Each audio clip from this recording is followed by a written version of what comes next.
こんにちは、G リプトです。本日も仮想通貨、ブロックチェーン界隈のグッドファンダからバッドファンダ、チャートなどをまとめて見ていきたいと思います。このチャンネルの動画はコインポスターの提供でお送りしております。コインポスターが主催するアジア最大級のブロックチェーン Web3 カンファレンス WebX が今年も日本で開催されます。開催日は8月28日から29日、東京のザ・プリンスパークタワー東京で開催されます。先日のオートリターンの参戦に続いて、日本から岸田首相やスティーブ・青木氏の参戦も決まりまして、また最近ではタクシー50台によるサイドイベントまでの無料送迎も決まりまして、また話題になっております。なんとなく雰囲気知りたいという方は、去年の WebX 動画も期間限定で開放してますので、そちらもぜひ見てみてください。で、またこの WebX のチケットに関しては、概要欄のリンクから入っていただくと、通常価格よりも 20% オフで購入できるようになってますので、少しでも興味持った方いらっしゃいましたら、ぜひリンクから飛んでみてください。また先ほどメンバーシップ動画も更新しましたので、まだ見てない方はそちらも見てみてください。あと、ここから通常通り海外の状況を見ていきますと、まず昨日の米国の ETF のフローは、全体でプラス 3.1 億ドルの純流入を記録しています。ブラックロック、フィデリティの1億ドル以上の流入が目立ちますね。全体でも週間で一番の流入となってまして、これで6日連続の純流入を記録しています。週間では10億ドル相当の流入となりましたね。一方、香港の方もプラス 612.24BTC、ドル換算ではプラス3550万ドル相当、そしてイーサもプラス156イーサ、ドル換算ではプラス48万ドル相当となっています。香港にしては大きい流入が見られますね。あと、オンチェーンの方では連日注目されてましたドイツ政府のウォレットの残高がゼロになったのが話題になっています。昨日の時点では 9000BTC ほどあったんですが、現在ではゼロになってますね。で、最後の 3000BTC が送られて、残高がゼロになった時間が日本時間の7月13日の午前3時19分あたりなんですけども、その時間帯にビットコインは落ちてますね。5万 BTC あった残高が連日すごいスピードでなくなっていると。で、ゼロになったら売り圧なくなって上がるんじゃないかと言われてましたけども、結果的には落ちた形となりました。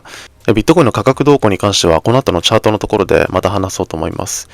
で、あと他ではコインベースが今後仮想通貨市場はさらに下落するのではないかというレポートを出したことが話題になっています。内容としては、先日の米雇用統計の結果から、米国の失業率の悪化を見ると、米経済のピークが第2四半期、6月で終えた可能性があると。今までの流れを考慮するとですね、投資家も株式だけではなくて、仮想通貨のポジションを減らしていく傾向があるんで、FRB が実際に利下げする9月までは、厳しい状況になる可能性があると指摘しています。あと、コインベース以外でもですね、その米国のインフレデータよりも、労働市場の弱さから、利下げする可能性があるんじゃないかとか、利下げに焦点を当てているところが多いですね。ただ9月あたりから盛り上がるという点はあまり変わってないのかなと思います。果たしてどうなるんでしょうかね。一旦沈むにしても9月前からまた回復できるのか注目ですね。ビットコインの価格は現在58,000ドルあたりを推移しております。昨日発表された注目指標の方では、米 PPI が前年比予想の 2.3% に対して結果は 2.6% と予想を上回る結果となりまして、米金利上昇、ドル高要因となってるんですが、その後の米ミシガン大学消費者信頼感指数では、予想の 68.1 に対して結果は 66.0 となりまして、米金利下落、ドル安要因となっております。で、また同じ時間帯にドル円が急落していることから、また再度、日銀の為替介入があったのではないかと見られてますね。米国債金利は 4.18 を推移しておりまして、ナスダックが2331、S&P500 が5621と、こちら再度 ATH 更新、ダウ平均が4万、金ゴールドが2410ドル、日経平均が41,190円、ドル円が 157.9 円となっております。個別株の方では、マイニング企業のビットファームズが、ライトプラットフォームズからの買収案に関しての投票、臨時株主総会を10月29日に設定してまして、現在のボンタ会長兼暫定 CEO と取締役の解任、ライトプラットフォームズが推薦する取締役3名が適任かどうかの投票が行われるようですね。逆に考えれば10月29日までは新たな動きがないと見てもいいんでしょうかね。ビットファームズの株価はプラス 3.27% と若干反発しています。あとは昨日カルパリサーチから空売りを仕掛けられて急落したアイリスエナジーですが、今回カルパリサーチのレポートに対してバンサインのアナリストらが反対の声明を出しています。アイリスエナジーの構成価値の 65% はビットコインマイニングに基づいており、残りの 35% は AI、HPC によるものですと、したがってアイリスエナジーのビットコインマイニングに価値がないという意見には全く同意できませんとコメントを残しています。やはりカルパンの空売りファンダはあまり長続きしなかったようですね。現在アイリスエナジーの株価はプラス 9.9% と反発してますが、この争いもどのように着地するのか注目ですね。ビットコインの先物の方では OI は全体でプラス 1.4%、額としては288億ドル相当、比率としては全体ではロングが 54.5%、バイナンスミはロングが 65.4% と上売りになっています。今後の指標としては7月15日に中国の実質 GDP、米ニューヨーク連銀製造業景気指数、7月16日に米小売売上高、7月17日にニュージーランド、英国 CPI、米鉱山生産指数などが控えております。市場全体で見たら、米 CPI 後ですね、再度金利下落から反発はしてますけども、また情勢に入っている状態です。仮想通貨市場は ETF の流入に回復が見られまして、若干強くなり始めている展開なのかなと思います。来週もニューヨーク連銀製造業景気指数や米小売など、重要指標が控えてますけども、これから週末に入りますので、少しは落ち着くかなと思ったんですが、これから取り上げるファンドもですね、若干明るいファンドがありますし、アルトの方も元気なので、個人的には仮想通貨市場単独の動きに注目したいですね。ビットコインのチャートだけ見たら、時間足では底値を切り上げながら、58,000の攻防に入っております。短期では、上はこの58,000を抜けて、62,000の攻防に回帰できるかどうか、下は55,000あたりで、再度耐えられるかが焦点になると思います。今後の市場動向に引き続き注目ですね。あとはイーサーですね。イーサーの価格は現在3133ドル、BTC 建ては 0.0539 と、昨日と同じ水準になっています。先物の方では OI は全体でプラス 2.1%、額としては125億ドル相当、比率としては全体ではロングが 56.4%、バイナンスミはロングが 70.3% と上売りになっています。スポット ETF の動向も各社の手数料競争で止まってますけども、取引開始と予想されている26日の週まであと1週間とちょっとほどあります。それまで単独で強くなれるんでしょうかね。チャートだけ見たらこちらも3200の抵抗を抜けられない形になってますが、ここを抜けて3500を抜けられれば長期的に強くなれそうではありますね。ETF が今度こそ無事取引開始となるのか、イーサの今後にも注目ですね。あとここからその他の動向になります。昨日 SEC の会計ルール SAB121 に関して銀行や証券会社は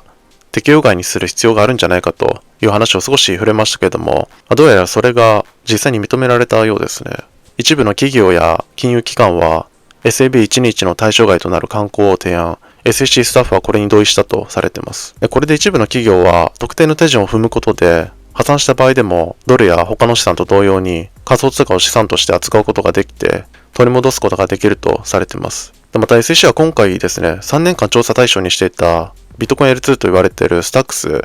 またそれを開発したヒロシステムズに対しての調査中止を発表しています。SEC はですね、現時点で入手している情報に基づき、SEC はヒロシステムズ PBC に対して何らかの執行措置を勧告するつもりはないと書簡で述べています。これは昨日の BUSD、パクソスの調査中止に次ぐものとされてますね。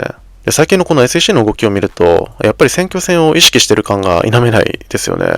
トランプの仮想通貨推しが支持されたことから始まって、バイデンの口からは直接言わずにですね、SEC を通じてスポット ETF の承認を早めたり、このタイミングでこれまでずっと物議を醸していた SEC の会計ルール、SAB121 の緩和を実施したり、中途半端に進んでた仮想通貨系企業の調査をそれぞれ終了したりとか、絶対に負けない SEC というイメージがだいぶ変わってきた気がします。現状あまり市場には影響ないですけども、SEC 関連でここからまた新たな動きがあるかもしれないですよね。あとはバイナンス対ナイジェリアの続報になります。前回までの流れは、バイナンス幹部の救出に米銀が動き出しまして、実際に現地に訪問したり、バイデン大統領に救済要請を出したことで、ナイジェリアが幹部に対しての脱税の告訴を取り下げましたけれども、マネロの告訴は残ったまま交流が続いている状態でした。で、今回米銀は新たにですね、本件を外国政府に不当に交流されている米国民として、米政府に人質事件として扱うよう要請しています。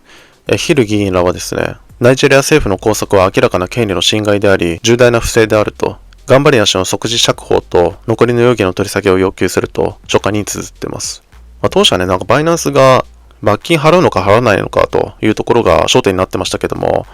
今ではこの幹部が解放されるのかされないのかが焦点になってますよね。この問題も選挙のために動くとか、そういう展開になるんですかね。あと、ここからアルト関連になります。CME が XRP と ICP のインデックス、指数を新たに提供することが話題になっています。CME はですね、7月29日より XRP と ICP は当社のベンチマークに追加されサービスが提供されますと発表しています。この影響からか XRP、ICP は比較的強く伸びてますね。どちらも BTC 立てでプラスとなっています。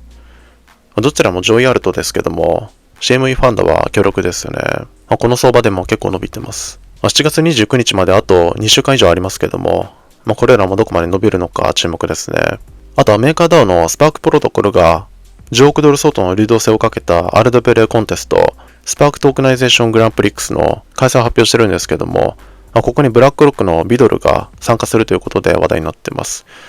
参加者にはブラックロック、セキュリタイズ、オンドファイナンス、スーパーステートなどが挙げられてまして、8月12日に応募開始、コンテストの詳細は今後数週間以内に発表される予定とされています。この影響からか、メーカーも比較的強くなってますね。過去大手 RWA 化に動いてますけども、他社も動いてくるのか注目ですね。あと資金調達関連では、モーガンクリックデジタルが Web3、AI、ブロックチェーン関連のスタートアップのために5億ドルの調達に動いていること、またブロックチェーン決済ネットワークパルティオールが6000万ドルの資金調達をしたことなどが話題になっています。JP モルガン、スタンダードチャータード銀行、ジャンプトレーディングなどが支援してますね。これらの今後の展開にも注目です。共感のところですかね、何かありましたらコメントいただけるとありがたいです。よければチャンネル登録とグッドボタンよろしくお願いします。